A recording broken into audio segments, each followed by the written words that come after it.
म्हणून तर 12वीच्या आधी काय आहे? 12वीच्या आधी काय असती? जन्माला आले का नाही? पाचवी.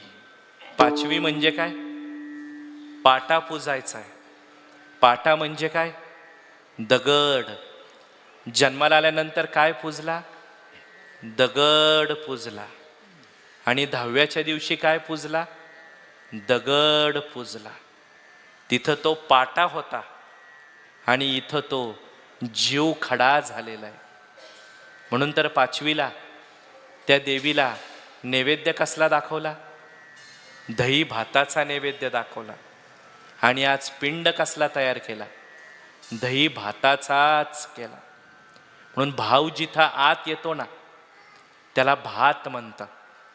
म्हणून हे भाताचं रोप ज्या वावरात लावलं जातं तिथं पाणी साठवावं लागतं. मेधा ऋषींच्या हाडांपासून हे भाताचं रोप तयार झालंय. म्हणून तर जेव्हा दात आले नाही तेव्हा पेच कशाची पिली? भाताची पिली. आयुष्यभर ताटात काय खाल्ला? भात खाल्ला.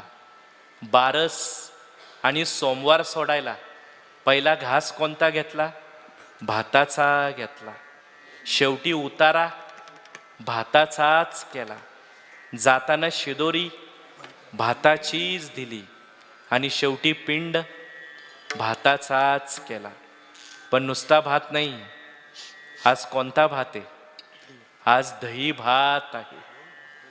म्हणून तर घरात भांडणं झाली तर मिटवायला दूध भात खाऊ म्हणतात आणि शेवटाला दही भात आहे. आईचं दूध पिलं, आयुष्यभर ते आंबवलं आणि त्याचं दही तयार झालं. म्हणून तर शेवटी पिंड कोणता? दही भाताचा पिंड आहे. म्हणून तर आज पिंड कसला आहे? दही भाताचा पिंड आहे. म्हणून तर तुकाराम महाराज म्हटले, माझ्या हाताने मी हा पिंड आज दान केलेला आहे.